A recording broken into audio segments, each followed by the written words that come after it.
están, queridos amigos? Bienvenidos al programa Conociendo a tu candidato. El día de hoy, miércoles, tenemos la grata presencia de la señora, la licenciada en Educación, Juliana Calambrogio. Ella es de Renovación Popular y está con el número 12. Vamos a tener la oportunidad de conversar con ella, conocerla un poco más y sobre todo qué planteamientos, qué propuestas nos tiene para esta contienda al Congreso. Buenas noches, querida Juliana. Muchas gracias por estar presente en este momento. No, Claudia, gracias a ti por la invitación, gracias al Movimiento Nacional Pro Familia y al programa. Yo encantada de venir porque creo que estamos en casa, ¿no? Y aquí estoy para las preguntas que tú creas conveniente. Me parece bien. La primera pregunta, sin duda, es, queremos que las personas que están viendo este programa en este momento o quienes lo hagan en diferido en otro momento, sepan más de tu persona. ¿Quién eres? ¿A qué te dedicas? ¿Qué has estudiado? ¿Y qué te motivó a participar en esta contienda electoral? Muchas gracias, Claudia, por la pregunta, porque yo siempre digo que es importantísimo no solo conocer las promesas, ¿sí? O los planes o los proyectos que tengan los candidatos, sino que también es importantísimo saber quién es el candidato como persona, porque al final va a acompañarnos durante 5 largos años. Entonces es importante, y en este sentido y en este contexto, yo les cuento, yo soy la tercera de 7 hermanos, ¿sí? Vengo de una familia numerosa, mi papá es agricultor, nací en Chiclayo. Los primeros años de mi vida, hasta el 4 años más o menos, hasta que tenía 4 años, viví en Jaén, muy cerca pues del campo y de la chacra de mi papi. Luego nos mudamos a Chiclayo, donde crecí y estudié y terminé el colegio. Terminado el colegio, mis papás, bueno, me gané una beca para estudiar en la Universidad de Piura, Ciencias de la Educación, ¿no? Estamos hablando de finales de los años 90, donde el sector agrario pasaba por un tema económico muy malo, y entonces mi papá me dijeron a mí, hija, o becada o complicado, lo del estudio universitario.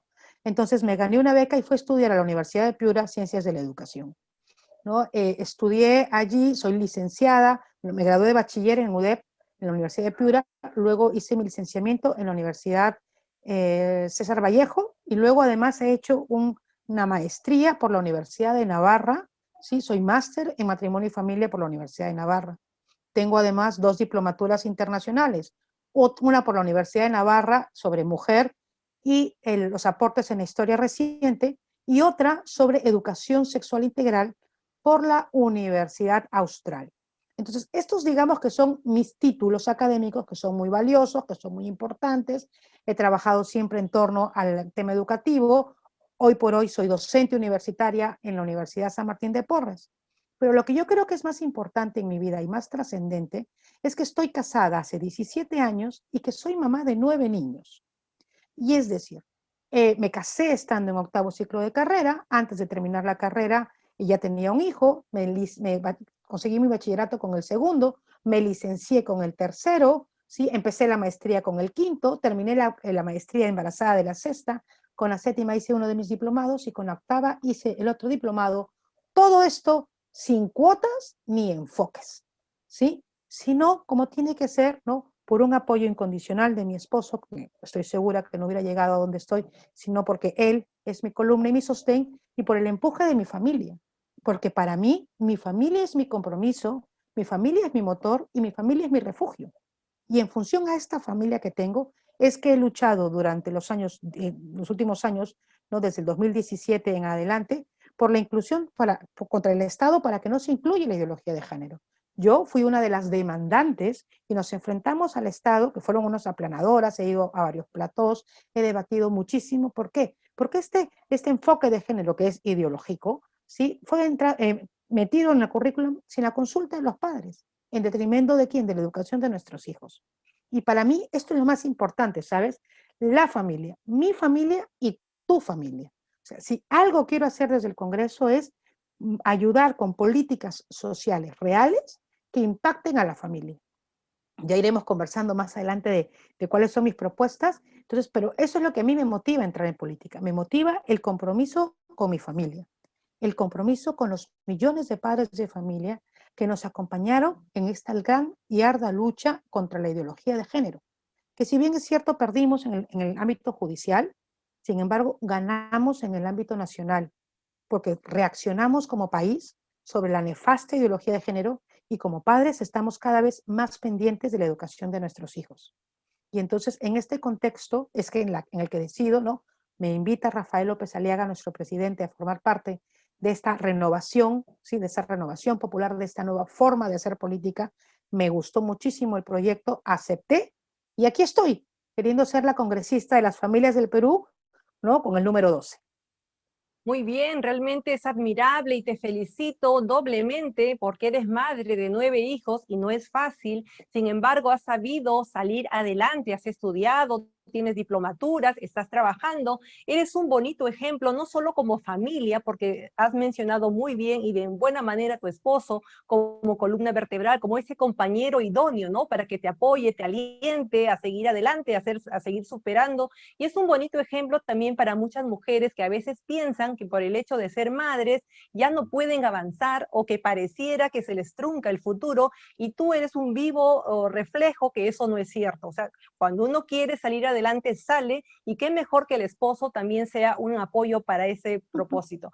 Muy bien, hay varios puntos que has tocado, vamos a ir desmenuzándolos poco a poco. Me gustaría empezar con las propuestas. Yo sé que tienes muchas ideas, pero las más centrales, ¿cuáles serían? Mira, la primera propuesta que llevo, que además es la propuesta macro, que engloba las demás, es empezar a implementar el enfoque de familia en las políticas públicas.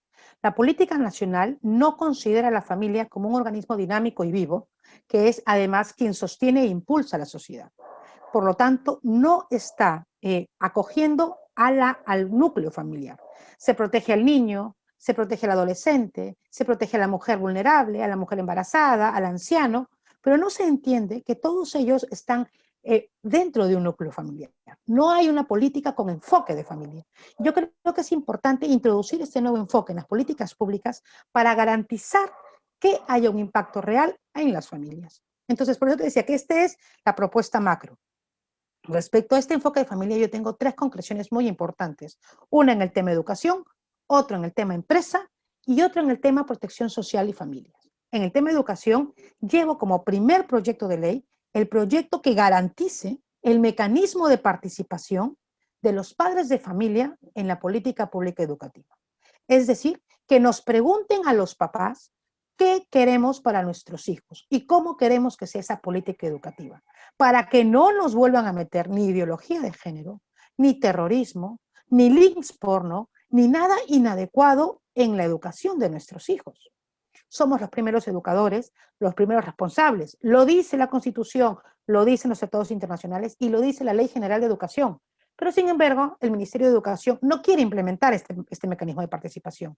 De llegar yo al Congreso, mi primer compromiso es sacar adelante esta ley, el mecanismo de participación de los padres de familia. En el tema de empresa, creo que es importante hablar de algo que no se dice, que es el emprendimiento familiar. El 80% del capital que se mueve en el país es capital que le pertenece a la familia. No es capital corporativo, no es capital transnacional, es capital familiar, ¿sí? Que además le pertenece al 80% de la masa trabajadora en el país, que somos los emprendedores, pero que sin embargo no se nos está atendiendo con una chaqueta jurídica adecuada. El emprendimiento familiar da trabajo al núcleo directo de la familia, al núcleo central, y también a la familia extendida, al hermano, al cuñado, al primo, al sobrino. Es decir, que cuando este capital se pone en peligro o se pierde, impacta directamente en la sostenibilidad de las familias. Entonces, por esta característica tan especial, se tiene que empezar a hablar de emprendimiento familiar, con una chaqueta jurídica especial y con un nivel tributario distinto. ¿Por qué? Porque no podemos tributar como los grandotes, porque no tenemos el volumen de los grandotes y porque además nuestro capital pone en riesgo a nuestra familia de una manera mucho más susceptible. Entonces creemos que tenemos que tener un acompañamiento, además de una tributación distinta, que tenga la exoneración tributaria por lo menos 2 años, o sea, normalmente las microempresas tienen la exoneración 1 año. Creemos, además esta es una decisión partidaria, que hay que extenderla durante 2 años por el tema de la pandemia, pero además tiene que tener un acompañamiento real en el proceso de formalización. La formalización no termina en que tú seques tu RUC en la SUNAT y hagas tu inscripción pública en registros públicos. Eso no es suficiente. La formalización implica todo un proceso en el que se capacite el emprendimiento familiar. ¿Para qué? En economía familiar, en saber cómo manejar y distinguir el capital de los ingresos y no vayas a pérdida, en tener la suficiente capacidad para toma de decisiones gerenciales, capacitaciones también para las startups y las promociones virtuales. Es decir, que así como el Estado te pide que te formalices, el Estado también tiene que garantizar esta formación continua los 2 primeros años para que estos emprendimientos realmente se sostengan en el tiempo. Porque lo que pasa en el Perú es que el emprendimiento no dura más de 3 años. Es decir, una vez formalizado, se ahoga poco a poco. Creo que es importantísimo hablar de emprendimiento familiar, que no viene a ser otra cosa que empresa o emprendimiento con enfoque de familia. Y la tercera y última propuesta que creo que es importantísima es acoger lo que denominamos familias vulnerables. ¿Qué cosa o quiénes conforman una familia vulnerable? Pues aquella familia que tiene en su seno a una persona con discapacidad, a un adulto mayor o un enfermo crónico o dependiente, o que tiene en su seno 3 o más hijos. ¿Sí? ¿Por qué este grupo es vulnerable? Porque no puede ejercer sus derechos constitucionales en igualdad respecto al resto de peruanos, por la constitución misma de su familia. Está clarísimo que en una familia donde hay un discapacitado, los recursos económicos son dirigidos mayoritariamente en atender las necesidades específicas de la persona con discapacidad, en detrimento, ¿sí?, de lo que se podría invertir en educación, en vivienda o en recreación del resto del núcleo familiar. Por eso creemos que si bien es cierto el Estado solo atiende a la persona con discapacidad, el Estado debe implementar una política social, ¿sí?, que le dé prestaciones y extienda las prestaciones de una manera especial a todos los miembros de la familia.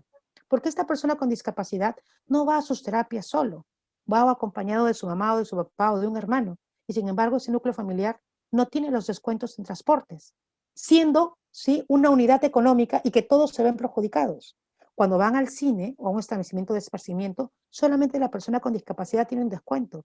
Cuando todos son una unidad familiar y todos necesitan también esta posibilidad de recreación. Cuando quieren acceder a una vivienda digna, el problema está que no tienen créditos preferentes y que las viviendas no están acondicionadas para ellos. Este proyecto de ley de las familias vulnerables también determina lo que se conocerán como viviendas de protección oficial.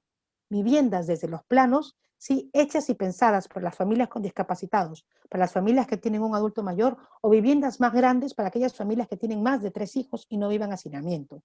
Estas viviendas de protección oficial se van a determinar por ley, de manera que una constructora, por ejemplo, ¿sí?, se hace 100 viviendas, que de cada 100 viviendas, 5 sean viviendas de protección oficial, con un crédito preferente, con una tasa de interés preferente y que solo puedan ser compradas y adquiridas por este colectivo tan grande de las familias vulnerables. En el Perú hoy por hoy existen 3 millones de discapacitados que tienen que ser atendidos en sus familias y más de casi 4 millones de mujeres que tienen 3 hijos más, que también tienen que ser atendidas en su vulnerabilidad.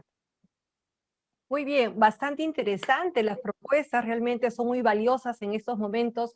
Ahora yo quisiera centrarme un poco en lo que se refiere al enfoque de género que se ha aplicado de manera transversal desde los últimos periodos, desde los últimos gobiernos. Recuerdo con claridad que la gente mayoritariamente salió a las calles a repudiar los famosos links o libros pornográficos, como algunos lo han mencionado. Y yo recuerdo con claridad que también estuvo presente en esas circunstancias, en ese episodio.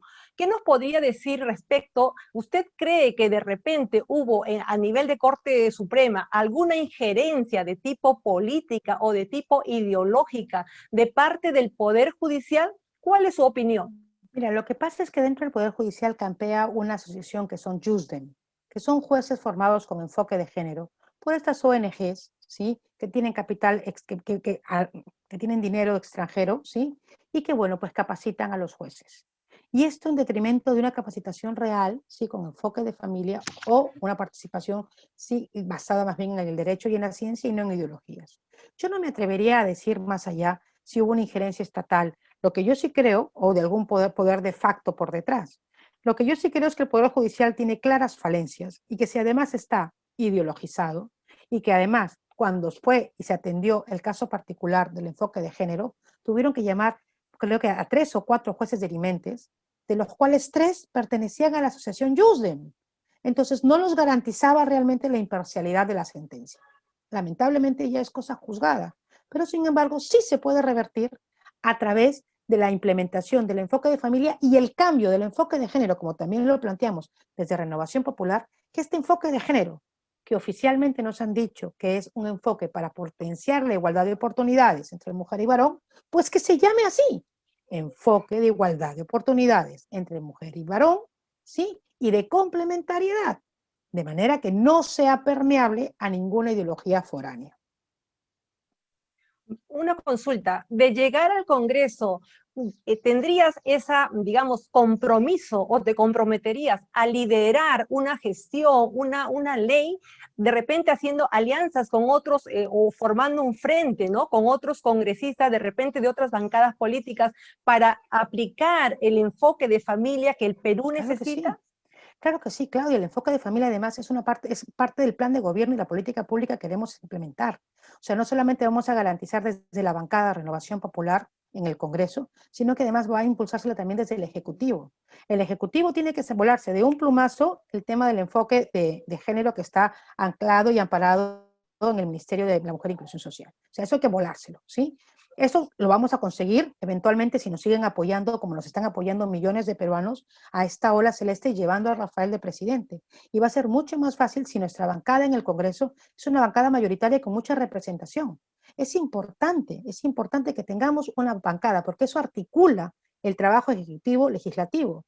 Nosotros no solamente queremos liderar la eliminación del enfoque de género, sino también liderar la implementación del enfoque de familia y liderar que la educación de nuestros hijos sea de calidad, ¿sí? Y que además sean atendidas las familias como una cuestión orgánica, como una cuestión dinámica. Familias fuertes, naciones fuertes. Familias sanas, naciones sanas. Pero es que si no se nos atiende como familia, todo lo contrario, se nos atiende de manera individual, contraponiendo, ¿no?, el varón contra la mujer como si estuvieran en un constante conflicto, que esto es neomarxismo, no vamos a construir. Lo que realmente pasa entre el varón y la mujer es que están hechos para complementarse, para ayudarse, para caminar juntos como pilares de la familia los dos, en igualdad de condiciones y en igualdad de oportunidades, que es lo que queremos garantizar y que ya lo dice la Constitución, pero que lamentablemente no se hace, porque los gobiernos los últimos años han estado imbuidos en corrupción, están constantemente abatidos por un globalismo y están ideologizados. Entonces, creemos que lo que está pasando no se puede sostener más. Hay que renovar la política, hay que dar un cambio, hay que girar el destino del país. Y para eso ha llegado Renovación Popular y ese Partido Celeste que tiene muchísimas ganas de hacerlo. Muy bien, una consulta referente, usted sabe que existe un predictamen referente a la ley de género, más conocida como ley de trans, digamos, Dale, ¿no? ¿Qué trans. opina al respecto? ¿Cuál es su opinión? Yo tengo unas serias críticas respecto a la ley trans. Primero, porque implementa, ¿sí?, o intenta tener contenido, eh, intenta meter en el aparato público estatal, en el ordenamiento jurídico, cuestiones contrarias a la Constitución. La Constitución del Perú reconoce la diferencia varón y mujer, ¿sí? Y con esto abarcamos a todas las personas. Sin embargo, esta ley trans lo que intenta es romper este orden constitucional. Segundo, intenta que con el impuesto de todos los peruanos atendamos la hormonización, ¿sí?, la mutilación, los implantes y las transformaciones de aquellas personas que tienen un problema con su identidad, que tienen disforia de género, ¿sí?, que no hay concordancia con nuestro dinero. No tenemos vacunas, no tenemos camas UCI, no tenemos oxígeno, ¿sí? No tenemos garantizada la atención materno-infantil. Tenemos muchísimas carencias, pero además vamos a tener que invertir, ¿sí?, en la subjetividad de las personas. Ojo, en plena libertad, aquel que se considere y se autoperciba como transexual, bueno, que haga con su vida de manera particular lo que quiera, está en la libertad de hacerlo, pero no puede obligar ni al Estado ni a las demás personas a vivir una mentira que no es. Cuando a mí me dicen, no, soy una mujer trans, yo le digo, ok, ¿qué cosa es una mujer trans? Ay, soy un hombre que se autopercibe mujer. Rebobina, ¿qué cosa eres? Un hombre que te autopercibe mujer. Con lo cual, ¿qué cosa eres? Eres un hombre. ¿Por qué? Porque la biología, el sustrato biológico es claro. El sexo no es asignado, el sexo es reconocido en cada uno de los cromosomas, en cada una de las células de nuestro cuerpo. Entonces, esta ley de identidad de género es una ley, que no responde a las necesidades del país, que no responde a ninguna política sanitaria, pública sanitaria, y que solo responde a esta agenda de género que va a conseguir un Estado más grande, que se gaste impuestos y dinero donde no lo hay en algo que no es prioritario, y que en consecuencia va a quitarle libertades a las personas, porque nos van a imponer a través de una Gestapo multas y sanciones si no queremos vivir la mentira de la autopercepción subjetiva de determinadas personas. Y entonces ahí tenemos un problema, Claudia. Y si mañana los hombres no se autoperciben mujer, sino que se autoperciben unicornios, ¿vamos a tener que tratarlos como si fueran unicornios? Porque así de subjetivo es. Porque estamos violentando el orden jurídico. El derecho se tiene que basar en cuestiones objetivas y científicas, no en cuestiones subjetivas, no en cuestiones que pueden cambiar. Entonces, realmente es terrible este predictamen. Esperamos, no ha pasado todavía ese predictamen de la Comisión de Mujer. Falta que se dictamine, que se haga el predictamen en Constitución, que ya te digo, esta ley violenta y colisiona con la Constitución directamente, y también, bueno, falta que se lleve a pleno, y yo espero que los congresistas tengan dos dedos de frente y pongan realmente la emergencia sanitaria que vivimos como prioridad y no este tema ideológico. Muy bien, un caso concreto. Si usted se acerca o circunstancialmente con una persona que evidentemente es hombre, ¿no? Pero por más que se haya maquillado, puesto implantes, etcétera, y que le exija, porque así están en esos términos, que le exijan por un nombre femenino, ¿cuál sería la reacción o Mira, la respuesta? yo allí tengo, por ejemplo, una cosa muy clara, ¿sí? Todo el mundo conoce a la Chola Chabuca, ¿no es verdad? A Ernesto Pimentel. Cuando tú lo encuentras en el supermercado y te acercas y dices, Chola, Chabuca, y le pides una foto, el señor Pimentel, encantado, te tomas la foto con él. Y todos entendemos que su nombre es un nombre artístico y a nadie le cuesta usarlo, ¿sí? Sin embargo, al señor Pimentel no se le ocurre ir a comprar una casa y poner su nombre artístico. Al señor Pimentel no se le ocurre hacer un contrato de compra y venta de un carro con su nombre artístico. Al señor Pimentel no se le ocurre abrir una cuenta corriente o del banco con el nombre de Chola Chabuca. ¿Por qué te hago este ejemplo? Porque yo creo que si una persona transexual quiere que se le diga, por ejemplo, a este candidato Gaela, se le puede decir Gaela, en vista de llevar pues unas relaciones tranquilas. Pero lo que no puede pasar es que esa señora Gaela, cuando alguien se refiera con su nombre, con su nombre real, se ofenda, ¿no? Porque allí es donde entra el sustrato ideológico. El señor Pimentel sabe que es Ernesto Pimentel, aunque viva como un personaje ficticio, ¿sí? Y aunque él además tenga una orientación sexual eh, eh, distinta, pero sin embargo no está exigiendo, ¿no?, que se cambie el dato objetivo. Sin embargo, esta ideología de género sí intenta que se nos obligue.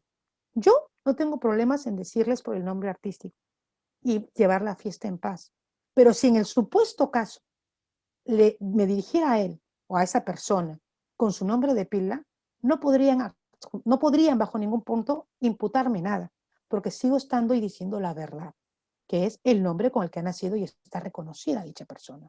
Esto tanto si es chico o chica, ¿sí? O sea, esto no va contra una persona determinada, sino que no podemos empañar la mentira. Tenemos que mantener una convivencia y si uno quiere en libertad llamarle por el nombre artístico, en buena hora. Pero si no quieres llamarle el nombre artístico y quieres llamarle cuál es su nombre real en el DNI, aquella persona no tiene por qué sentirse ofendida, porque la verdad no te ofende.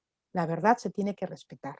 Entonces, eso es lo que yo te diría. Yo he tenido que discutir y debatir en esta campaña política, en este ambiente de campaña, con este candidato que es transexual.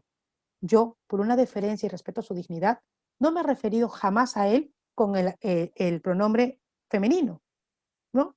Hablé siempre y lo traté con el máximo respeto con el usted. ¿Por qué? Porque creo que no necesitamos más confrontamientos, Claudia. Creo que en el momento en el que estamos necesitamos dialogar y hacerles entender a estas personas que pasan por este tema tan complejo que es la disforia de género, que impacta directamente su identidad, en que no tenemos que discutir, mira, libertad. Libertad para que tú te hagas llamar como quieras y libertad para que las demás personas se refieran a ti de cualquiera de las dos formas. Y tú no te tienes que ofender por la verdad. Entonces, eso es lo que yo creo que debemos tener.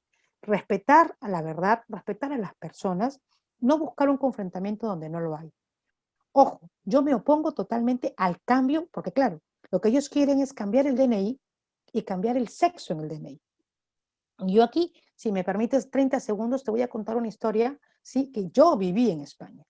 Yo estuve en España 4 años, mi esposo se ganó una beca, hizo un doctorado y yo hice mi maestría en España, ¿no? Fuimos y estuvimos 4 años allá. Mientras yo estuve en España, tuve 3 embarazos, nacieron 3 hijos míos en la península, vivíamos en Navarra. Yo te cuento, yo estaba en una atención médica debido a un embarazo en un centro de salud que atendía a mujeres embarazadas, era un centro obstétrico, ¿sí? Y en el mostrador había una persona, ¿no? Rubia, alta, como de unos 50, 60 años, claramente con una expresión como si fuese mujer, ¿no? Y además con una voz un poco así ronca que tú te decías, bueno, esta no es mujer, pero en fin. Y trataba de razonar con la señorita administrativa que estaba ahí y le decía, es la tercera vez que me están mandando la citación para despiste de Papa Nicolau, para que yo venga y me haga un examen de Papa Nicolau porque tenía como 50 años.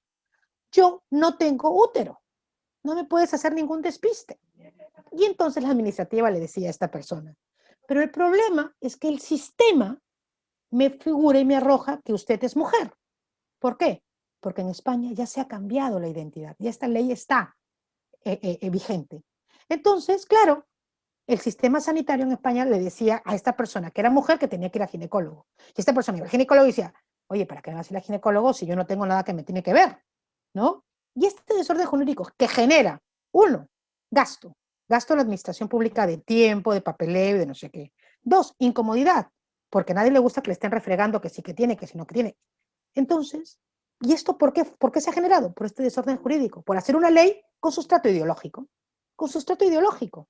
Y es ahí donde yo digo, no tiene que haber el sustrato ideológico, que las personas no se cambien el sexo en el DNI, porque además, lo hemos dicho, este ejemplo también es siempre real, ¿no? Si alguien se muere, tú, pum, sacas un pelo y las células que recojas en el pelo van a determinar si eras niño o niña, si eras varón o mujer.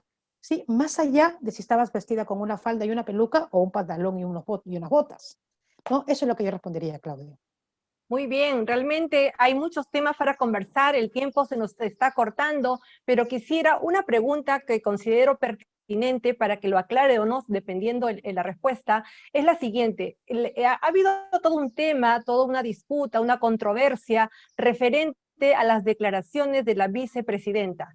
Nos gustaría saber que nos hable al respecto y cuál es su posición respecto a aquellas declaraciones. Mira, lo primero que hay que decir es que no han habido ninguna declaraciones. La vicepresidenta no ha declarado en ningún medio.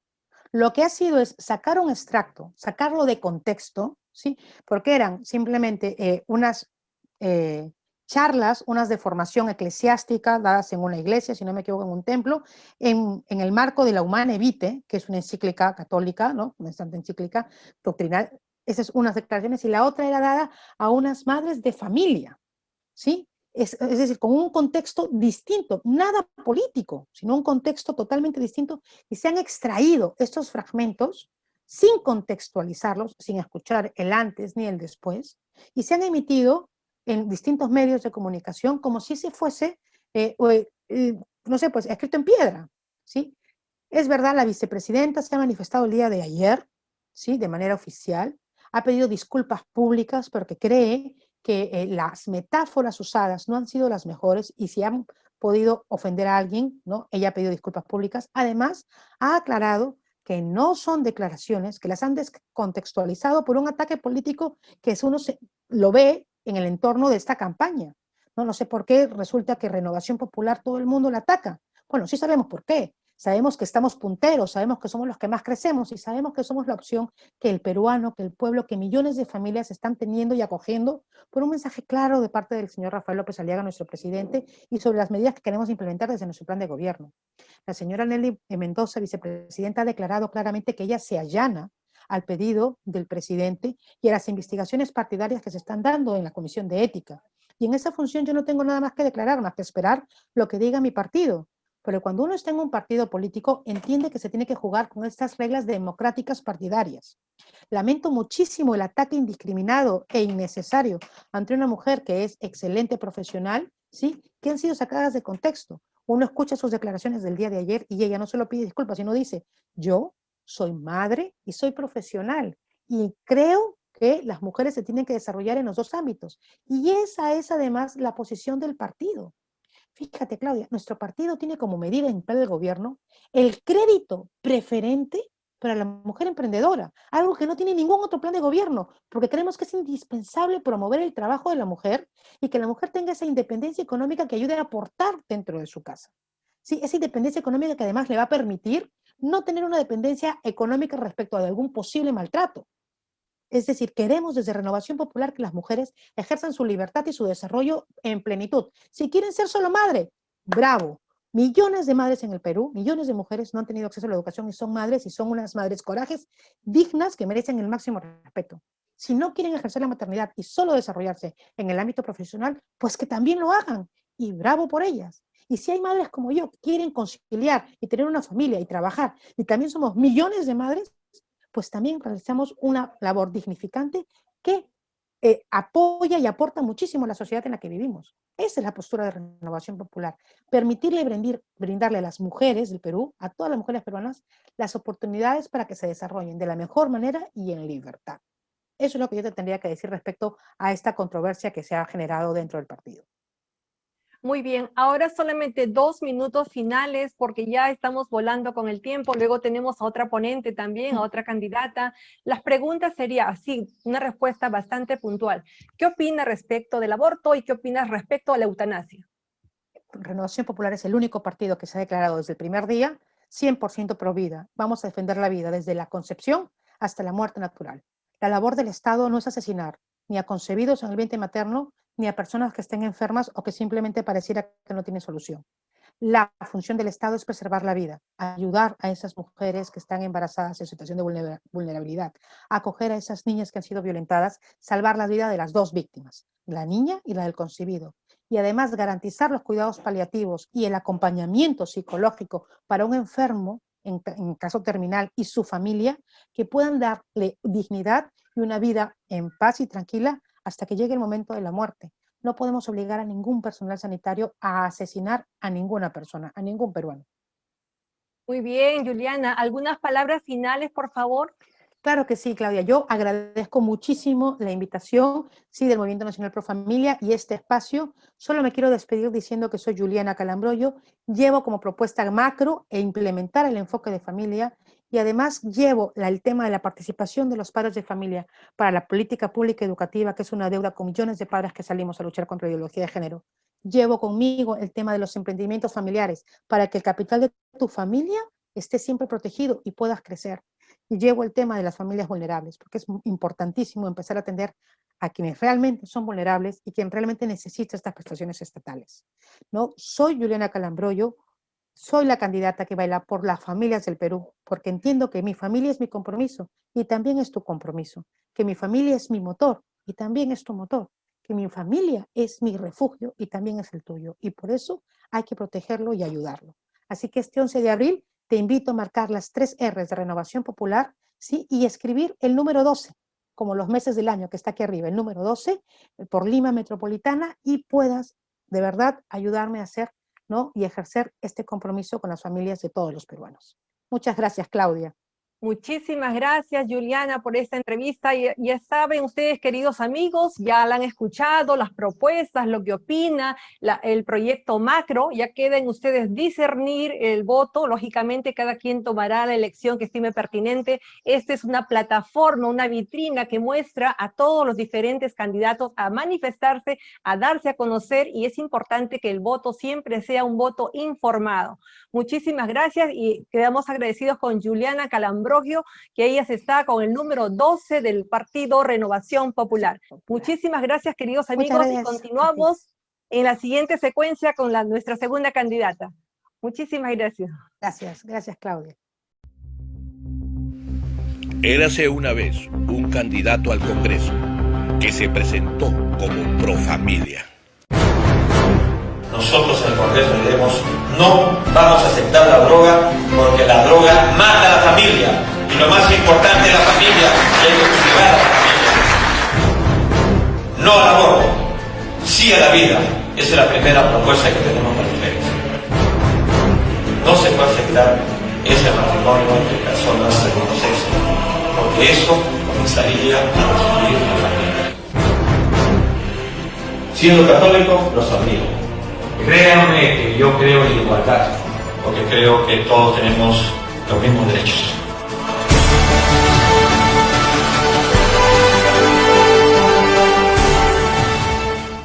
Y cuando llegó al Congreso, apoyó el aborto. No vamos a respetar la dignidad que tenga la mujer y el derecho que tengan las mujeres. Y como congresista, apoyó la unión civil del mismo sexo. ¿Qué significa el libre albedrío? Que las personas pueden decidir qué cosa hacer con su vida. Entonces, yo estoy de acuerdo con la unión civil, por supuesto. En estas elecciones generales, no te dejes sorprender. Muy pronto, llevaremos este curso a las iglesias y fraternidades de pastores. No te dejes sorprender.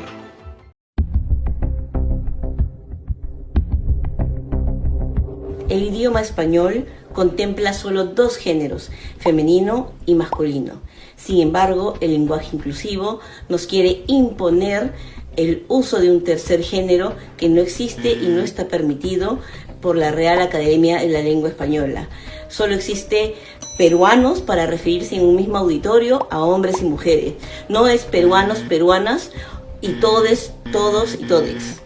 Así estamos desconstruyendo el idioma español. Por eso nosotros como peruanos que amamos nuestro idioma español y sabemos que está reconocido por la Constitución Política del Perú, no debemos permitir el uso del lenguaje inclusivo. No al lenguaje inclusivo. Muy bien, queridos amigos, continuamos con la segunda parte del programa Conociendo a tu candidato. Nosotros tenemos en total 1 hora de transmisión, los 30 primeros minutos con un candidato, luego los 30 siguientes con otro candidato. De tal manera brindamos a la población, a 2 personas que se dan a conocer sus propuestas, sus posiciones respecto de un tema u otro. Es importante que el ciudadano, que el elector esté debidamente informado y así podrá emitir un voto consciente, un voto consecuente con sus ideas. El día de hoy nos encontramos con la candidata Milagros Juárez. Ella está participando por el partido Unión por el Perú, UPP, con el número 26. Buenas noches, querida Milagros, ¿cómo estás? ¿Qué tal? Qué gusto estar con ustedes, poder saludarlos, poder platicar hoy sobre mis propuestas y sobre, bueno, la alternativa política que he tomado a la fecha. Muy bien, nos gustaría saber un poco que te presentes, a qué te dedicas, cómo así te decidiste participar en estas elecciones. Cuéntanos un poco. Te cuento, yo decido participar en estas elecciones cuando ocurrió la vacancia de Vizcarra, porque yo vi que pues, la clase política de mi país estaba muy venida menos, y bueno, yo había estado haciendo periodismo de opinión, y también estaba pensando fundar un medio informativo, pero que lo hice después.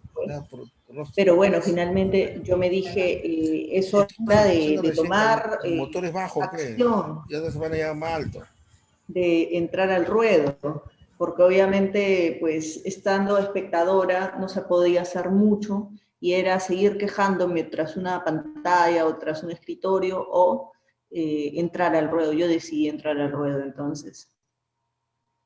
Interesante. Y nos gustaría saber cuáles son tus propuestas.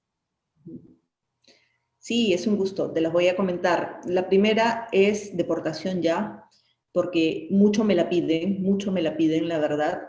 Las personas, sobre todo en los lugares más pobres de mi país, y de Lima concretamente, porque estoy postulando por Lima, me han permitido conocer muchos distritos bonitos, mucha gente muy hermosa, muy cálida, y la mayoría de distritos, por ejemplo, San Juan del Lurigancho, Villa María del Triunfo, Villa El Salvador, San Juan de Miraflores, Comas, ellos me dicen en mis recorridos, apóyanos con este tema porque nosotros ya no sabemos qué hacer, ya no aguantamos a los extranjeros, no los aguantamos porque paran robando, paran matando, los fines de semana son puras balaceras.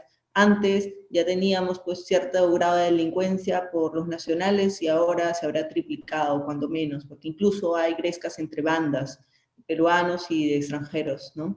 De venezolanos concretamente.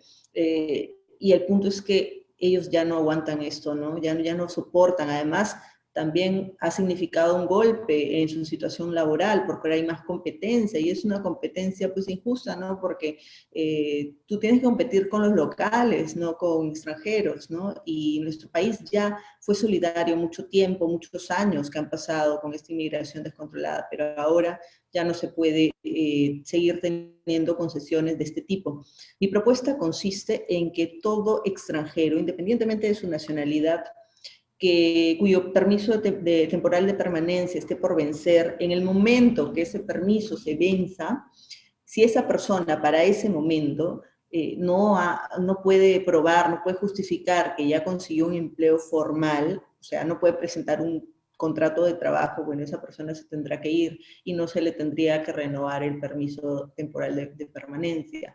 Así nosotros nos anticipamos al crimen, porque hemos visto, por ejemplo, hace aproximadamente un mes, el caso de Silvano Cántaro Tolentino, un compatriota nuestro peruano que en Colombia fue brutalmente asesinado, arrojado desde un puente, como que si fuera un animal. De hecho, ni a un animal de Dios se le hace eso. Y esto nos conmociona a todos los peruanos. Esto no puede repetirse en casa, pero si nosotros dejamos que estas cosas vayan en aumento y no se previene el crimen, pues sí, algún día lamentablemente van a pasar, algún día no muy lejano van a pasar esas cosas en casa. No podemos permitir que nuestra casa se convierta, el Perú que tanto queremos, se convierta en tierra de nadie. Básicamente en eso consiste la propuesta, ¿no? Anticiparnos al crimen y solamente que se queden las personas que tienen un trabajo formal, ¿ok? Porque no le están haciendo nada a nadie, nada malo, pero en el caso de las personas que están desempleadas y con la crisis económica que vivimos, bueno, están muy proclives, están a un paso de delinquir, y yo creo que esas personas, ya a estas alturas, por la emergencia que vivimos, tenemos que tomar esa medida drástica, por nuestra gente, por su seguridad y también la seguridad económica. Ahora, son responsabilidad del Estado de Nicolás Maduro. Él tiene que encargarse de sus personas, de su gente. Ahora tiene que hacerse responsable de ellos porque tantos años ha estado pues olvidando a su gente y dejándolos al abandono. Es hora que ahora sí se ponga a trabajar por ellos, ¿no? Y nosotros por los nuestros, porque nuestra gente es competencia del Estado peruano. Muy bien. ¿Qué opinas respecto al enfoque de género que se está aplicando en el Perú desde hace varias décadas de una manera transversal? ¿Estás de acuerdo? ¿No estás de acuerdo? ¿Cuál es tu posición? En absoluto desacuerdo. Yo creo que las mujeres a lo largo de la historia no han necesitado ni de paridad ni de alternancia, ni en el Perú ni en el mundo, ¿no? En el mundo hemos tenido a Cleopatra, que ha sido una reina que ha pues, dominado un imperio, ha tomado decisiones políticas mucho más importantes que todas las políticos que existen hoy juntas, ¿no? También la reina Isabel, probablemente la mujer político por excelencia, que le tocó hacer cosas bastante fuertes para manejar su país, ¿no? Como por ejemplo promulgar el Edicto de Granada, que fue algo bastante complicado, una decisión bastante complicada, y la tomó para el bienestar de su gente, su patria. Y así hizo muchas cosas buenas. También ella era una mujer muy magnánima. Ella prohibió que en las Américas descubiertas se le esclavizara a las personas nativas, o sea, es decir, a los que más adelante vendríamos a ser nosotros, ¿no? A los indígenas que poblaban todo Sudamérica, todas las tierras descubiertas, eran prácticamente intangibles, personas que no las podían tocar, personas protegidas por la reina. Ella prohibió cualquier tipo de esclavitud. Entonces, desde ahí nosotros podemos entender de que hay referentes en la política y en la historia que no han necesitado de ningún enfoque de género. La reina Isabel no gobernaba su esposo, gobernaba ella. Fernando de Aragón era un consorte prácticamente, él era como un primer damo, ¿sí? Pues hacía cosas, tenía alguna injerencia política, pero la que mandaba era ella era la que tenía la última palabra. Y de ahí pues también en el Perú tenemos mujeres que han brillado muchísimo. Por ejemplo, tenemos a la gran Santa Rosa de Lima, que es una mujer, la patrona de América, una mujer que es reconocida en todo el mundo, y fue peruana y no necesitó de ningún tipo de paridad, de alternancia, de género. Entonces, lo que yo te quiero decir, lo que yo le quiero decir a tu audiencia, es que las mujeres, cuando queremos brillar a lo largo de la historia, lo hacemos por mérito propio, por nuestra astucia, nuestra inteligencia, por nuestros talentos, por nuestro carisma, y no porque tengan que imponernos una cuota, ¿no? Porque imponerle a una cuota de género, por ejemplo, en una empresa para que te empleen, es un insulto, porque es como decir, tú no vales, tú no puedes hacerlo por méritos propios y te vamos a dar la cuota porque, bueno, ya, para que no molestes. Es como que por pena te lo dan, y así no deben ser las cosas. Las mujeres, yo creo que son lo suficientemente capaces hoy en día, con toda la tecnología y con todo el aprendizaje que hay en los libros, en el internet, por ellas mismas que pueden investigar, que pueden formarse, ¿no?, en estudios, en la práctica, que no necesitan de ningún tipo de cuota para poder alcanzar sus metas y poder tener éxito en la vida. Yo estoy totalmente en contra de eso, de todos esos enfoques, porque al final se inmiscuyen en la vida de las familias, en las relaciones de los padres y los hijos. Cada padre cría a su hijo como quiere, como cree, de acuerdo a su religión, de acuerdo a sus creencias, a sus ideologías.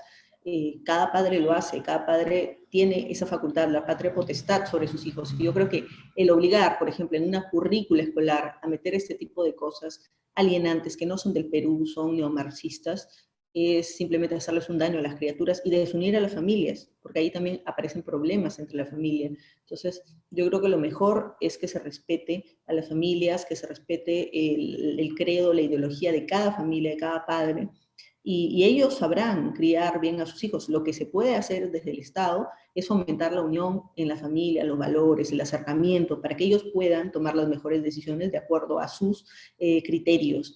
Eso básicamente, ¿no? Yo estoy totalmente en contra del enfoque de género, y sobre todo también ahora último, que están obligando en las entidades públicas a que hablen con cierto lenguaje inclusivo. A mí me parece eso un total atropello, porque las personas que trabajan en el sector público también son peruanos, son ciudadanos, y tienen derecho a la libertad de expresión, y se le están vulnerando, porque los están obligando a hablar de alguna forma. Esto es una dictadura, eso es una tiranía, y no se puede permitir. Muy bien, estoy de acuerdo. Exactamente, entonces tú vienes a decir, recopilando lo que has manifestado, que no estás de acuerdo con la cuota de género, sino más bien con la meritocracia, y que la mujer no necesita de ninguna cuota para salir adelante, de acuerdo a su capacidad, su talento y su potencialidad. Muy bien. Y respecto a la familia, ¿qué concepto tienes tú respecto de la familia? La importancia y si esto amerita un enfoque de familia en la política pública. Sí, de hecho, este Ministerio de la Mujer y también el de Inclusión Social han tenido serias falencias.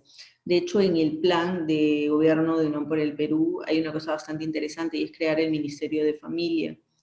Y es funcionando prácticamente la fusión del Ministerio de la Mujer y el Ministerio de Inclusión Social. Entonces, Una consulta, bueno, ¿cuál sería el argumento por qué es importante que el Ministerio de la Mujer se convierta en el Ministerio de la Familia? ¿Cuál es la razón? la razón es que en la familia también habitan mujeres, y haciendo solamente un Ministerio de la Mujer es segregar, es como decir la mujer está sola y no tiene familia, pero la mujer es parte de una familia, igual el varón es parte de una familia, igual el niño es parte de una familia. De hecho, hay una gran carencia porque bajo esa premisa existiría el Ministerio del Niño. Los niños son las personas más importantes de nuestra sociedad y no hay ningún ministerio creado para ellos. Los niños son el futuro inmediato de nuestro país, porque los niños crecen en un santiamén. Entonces, yo creo que mejor, en lugar de segregar, en lugar de dividir a cada miembro de la familia, haciendo un ministerio del hombre, un ministerio de la mujer, un ministerio del niño, mejor que haya un ministerio de familia, porque eso conlleva a que ambas partes de la familia, ambos componentes, papá, mamá e hijos, estén unidos y puedan sacar adelante el país con mucha más firmeza. Muy bien, dentro de los miembros que componen a una familia, ¿quiénes en tu concepto consideras que son los más vulnerables dentro de la familia? Dentro de una familia, yo creo que las personas más vulnerables son los niños y los ancianos, porque, bueno, los ancianos ahora están bastante vulnerables por el COVID, porque son los que tienen la mayor tasa de mortalidad, y los niños por el encierro también. El encierro les ha hecho mucho daño psicológico. Las mujeres y los hombres tenemos la suerte de poder salir a comprar, a hacer las compras, a trabajar, pero los niños están metidos en casa y sufren mucho dolor, porque el niño es un ser muy social. Si el ser humano es social de por sí, el niño es mucho más social, necesita el abrazo de un amigo, necesita jugar, las risas, ir al parque, cosas sencillas, cosas que no son tan complejas.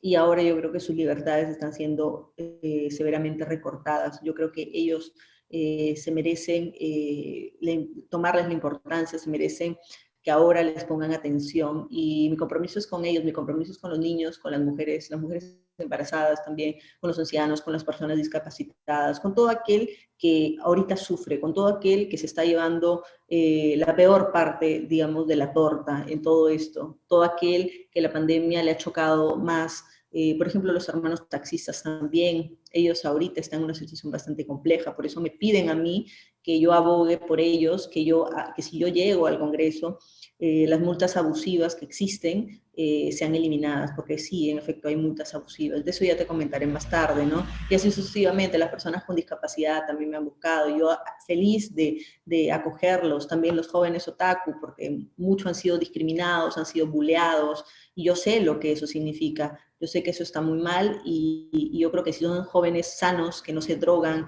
que no delinquen, yo creo que a ellos más bien hay que apoyarlos y hay que hacer que el Ministerio de Cultura trabaje, ya que se dedica tanto a hacer ideologías tipo Mi Cuerpo, La Munda, premiando tonterías, en lugar ¿Y qué pues de opinas, fomentar haciendo una pausa, justamente tú has traído a comentario el Ministerio de Cultura, que hace poco pagó una cifra de 75.000 soles o algo equivalente a una mujer feminista ampliamente conocida y que habla pues sobre el lenguaje, el famoso lenguaje inclusivo, que la cuerpa y no sé cuánto. Entonces, ¿qué opinión te merece ese recurso de todos los peruanos que esté designado a esa área, a ese segmento, cuando debiera de repente, digamos, contribuir a los enfermos del COVID, a las camas UCI, a tantas necesidades que tiene el país? ¿Cuál es tu posición al respecto? Mi posición al respecto es que de yo llegar a ser elegida, voy a dedicarme una gran parte de mi gestión a hacer que lo que no funciona, ahora sí funcione. Como por ejemplo el Ministerio de Cultura. El Ministerio de Cultura se ha dedicado a priorizar ideologías neomarxistas, como esto de Mi Cuerpo, La Munda, que en realidad merecen todo mi desprecio este tipo de decisiones.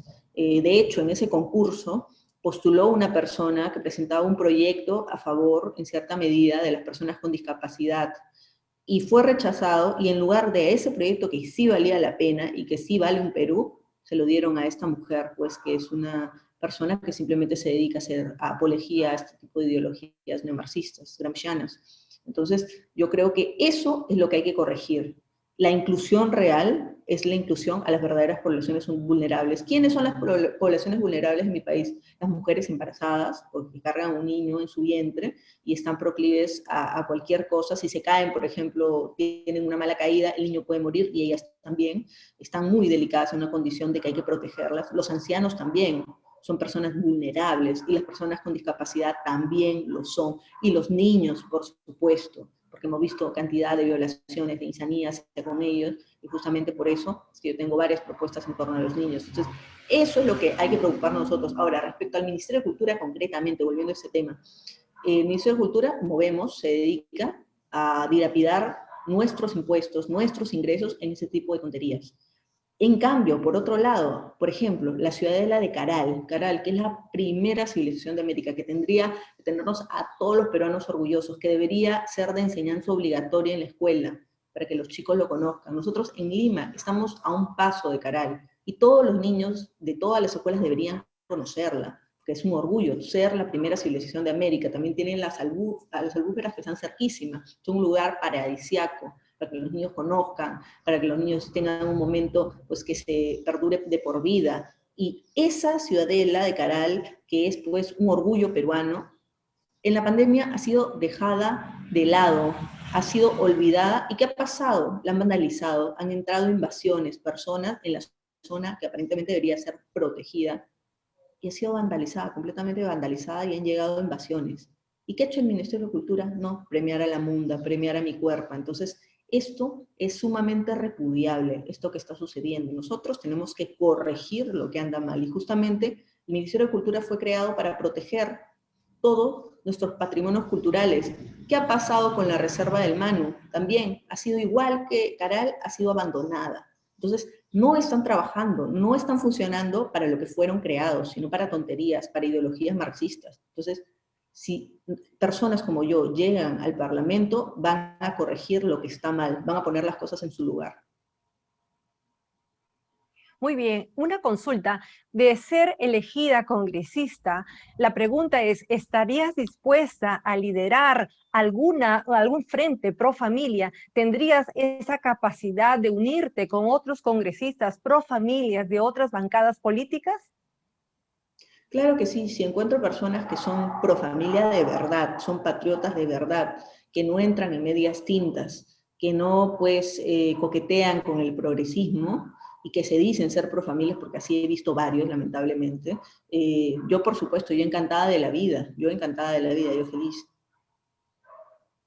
¿Cuáles serían tus propuestas para ese frente pro familia, para defensa también de la vida? Porque ahora estamos con un tema de la eutanasia, ¿no? Ya hay un caso sonado y que está retumbando. ¿Cuál es tu opinión al respecto? ¿Cuáles serían tus propuestas? Respecto a este tema de la eutanasia, estoy en contra. La verdad estoy en contra porque es algo en lo que el Estado no debe meterse, es algo en lo que el Estado pues no tiene papel ahí, no debería tener ningún papel, porque es un tema privado, ¿no? Pero que tampoco lo debe fomentar el Estado, ¿no? Hay personas que en realidad yo entiendo que si desearían acceder a la eutanasia, pueden hacerlo en otros países donde sí está permitido, pero no en el Perú. O el Perú está prohibido y debe seguir estando prohibido, ¿no? Y mucho menos, pues, financiado por el Estado. Hay gente que se muere de hambre día a día, hay peruanos que día a día pierden sus empleos. Yo creo que eso es más importante que gastar dinero en los fetiches de algunas personas o en las ambiciones personales o los deseos personales de algunas personas particulares. Entonces yo creo que un no rotundo a este tema, no tan banal como este. Ahora, mis propuestas, yo tengo propuestas básicamente respecto a la familia en los puntos neurálgicos, las madres y los niños. Para los niños, bueno, ustedes sabrán de que Unión por el Perú es uno de los principales, por no decir el único, impulsor de la pena capital para los violadores de niños. Porque nosotros hemos entendido que año tras año que se tocaba este punto en tapete en elecciones o en tiempos normales, por así decirlo, ¿no? Que no habían elecciones. La gente decía, no, violencia no soluciona más violencia y tal, ¿no? Y gobierno a gobierno, cada 5 años hemos visto que un sinfín de abusos, de violaciones, de asesinatos hacia niños. Y no para, no para. Yo creo que debemos perder el miedo. Hay países como Singapur, hay países como Japón, como Estados Unidos, que funcionan muy bien y no están adscritos a esos tratados internacionales que únicamente defienden terroristas, como la Corte Interamericana de Derechos Humanos, que no suma, sino resta al Perú, que no hicieron nada, la Corte Interamericana de Derechos Humanos, ni ninguna asociación en el Perú de los derechos humanos, no hicieron nada cuando violaron a la niña Jimenita, hace tiempo, hace muchos años, que un degenerado la interceptó mientras ella salía de sus vacaciones útiles y al día siguiente amaneció muerta, ¿no? Muerta, y se le dio una bicicleta, fue el famoso monstruo de la bicicleta. Y tampoco hicieron nada hace 2 meses y medio que sucedió en San Juan del Lurigancho, el caso de una pequeñita, una niñita que fue incinerada y luego pues la encontraron en un cilindro. Entonces, este tipo de aberraciones no van a parar mientras no exista la pena capital. Yo creo que los derechos humanos deben existir para los humanos de derechos. En este caso, el que no violente a un niño. De hecho, la misma Biblia dice de que quien escandalice, quien dañe de esa manera a un niño no merece la vida. Y eso, pues, yo concuerdo completamente. Ahora, hay mucha gente, muchas feministas que dicen, pues, sí al aborto, pero nunca pidan la pena capital para ese violador, para ese monstruo, ¿no? Yo creo que tenemos que proteger a los niños. Pero asimismo, yo soy consciente que la lucha que va a ser ardua y que la vamos a llevar por iniciativa ciudadana, porque así tiene que ser, con el apoyo del pueblo, ir a un referéndum y que el pueblo decida. Yo estoy segura que el pueblo va a decir sí, va a perder el miedo, va a decir sí, vamos, porque nuestros niños tienen que ser los primeros protegidos. Toda nación que se aprecie tiene que proteger a sus niños, a sus criaturas.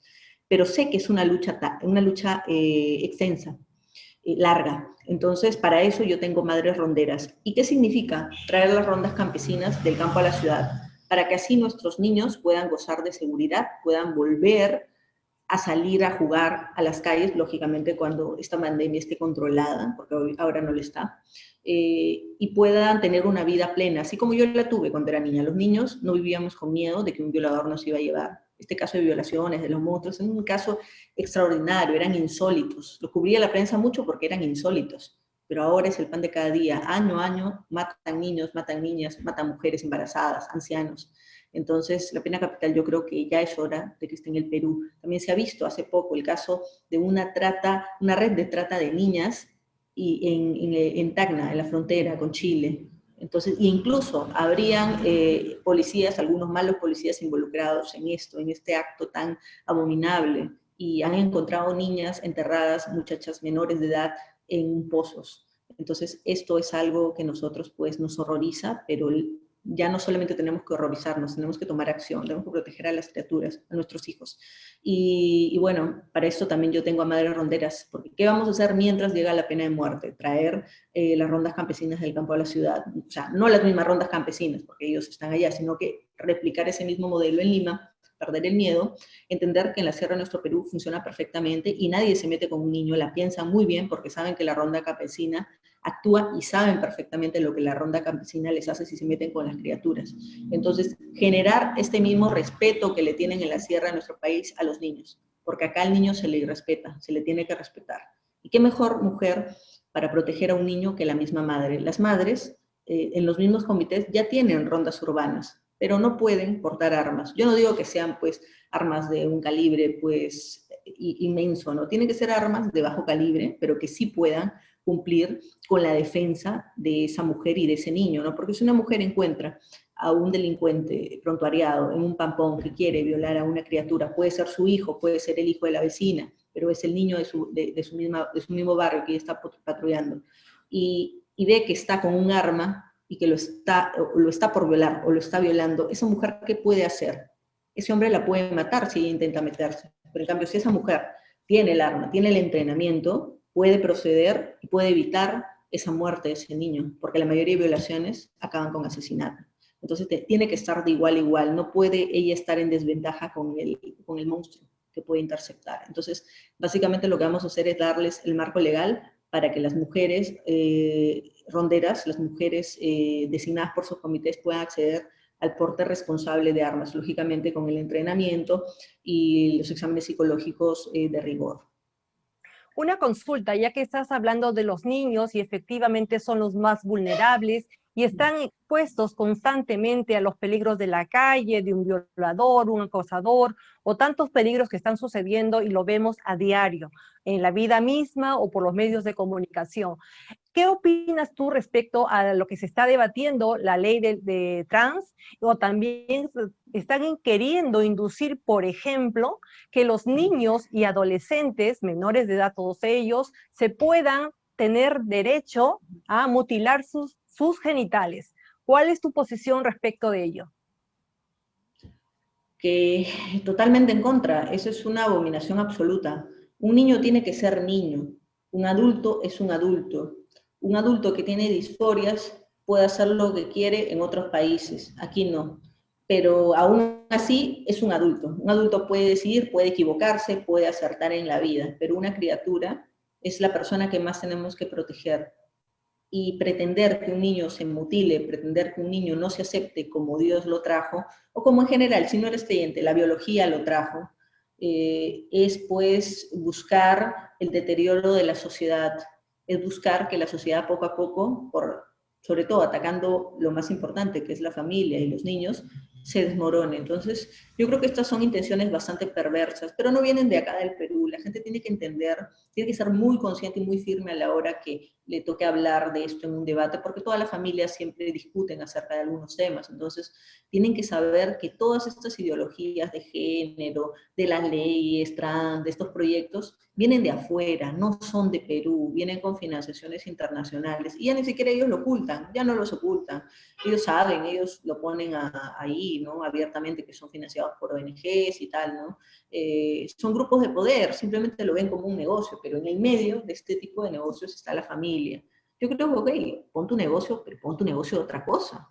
No es necesario destruir familias, destruir la vida de niños para poder tener un negocio exitoso, pero estas personas no lo ven así.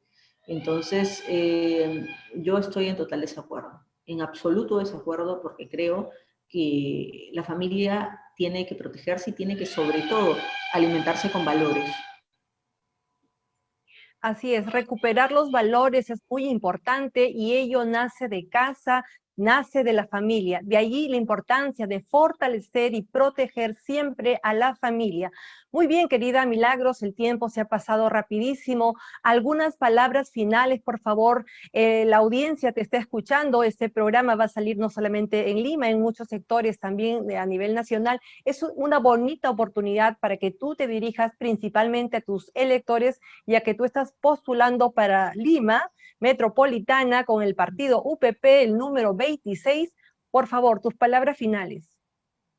Sí, es un placer estar contigo, Claudia, poder conversar amenamente con tu audiencia, es un gusto estar con ustedes. Yo les podría decir las cosas como yo siempre las expreso. Soy una persona que se muestra como es, con defectos y virtudes. Yo soy una madre soltera, por eso conozco la problemática, conozco la necesidad que viven miles de peruanos. No soy una pituca, soy una persona que todo le ha costado en la vida. Con una hija he podido llegar a ser piloto aviadora y también periodista de oficio. Y cada día pienso en emprendimientos, pienso en seguir saliendo adelante, como todas las madres de nuestro Perú. Entonces yo me debo a los más necesitados, a las personas que sufren, a las mujeres, a los niños, sobre todo, a los ancianos, a las personas con discapacidad, a los taxistas que han sido tan duramente golpeados, y por eso también yo quiero que las multas abusivas se terminen, y yo llego a ser elegida.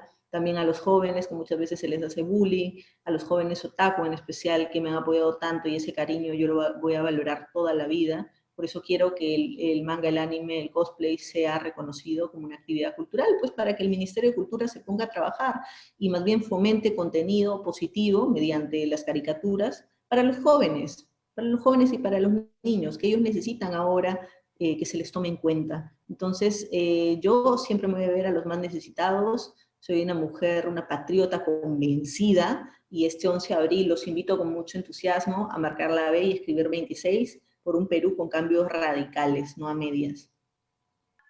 Muchísimas gracias a la señora Milagros Juárez, quien se presenta por el UPP con el número 26 por esta entrevista. Ha sido una bonita oportunidad para conocerla y sobre todo conocer sus propuestas o qué opina ante determinados temas realmente importantes y de coyuntura actual. Quedan ustedes, amigos, quienes nos están sintonizando en este momento o quienes puedan hacerlo luego, discernir entre un candidato u otro, entre un partido político u otro. Nuestro propósito en el programa Conociendo a tu Candidato, que sale por la plataforma del Movimiento Nacional Pro Familia, es traerle a ustedes diversos candidatos de diversos partidos políticos, así conocen a uno, conocen a otro, qué es lo que piensan, qué línea tiene, entonces cada quien sacará las conclusiones que estime pertinente. Un voto informado es un voto responsable y hacia eso apuntamos. Muchísimas gracias a todos y de manera especial a aquellas personas que hacen réplica de este programa, pues la idea es que llegue a más personas, a más familias, para que tomen una mejor decisión al momento de elegir a su candidato de su preferencia. Muchísimas gracias y conmigo será hasta el día viernes en un siguiente programa. Gracias.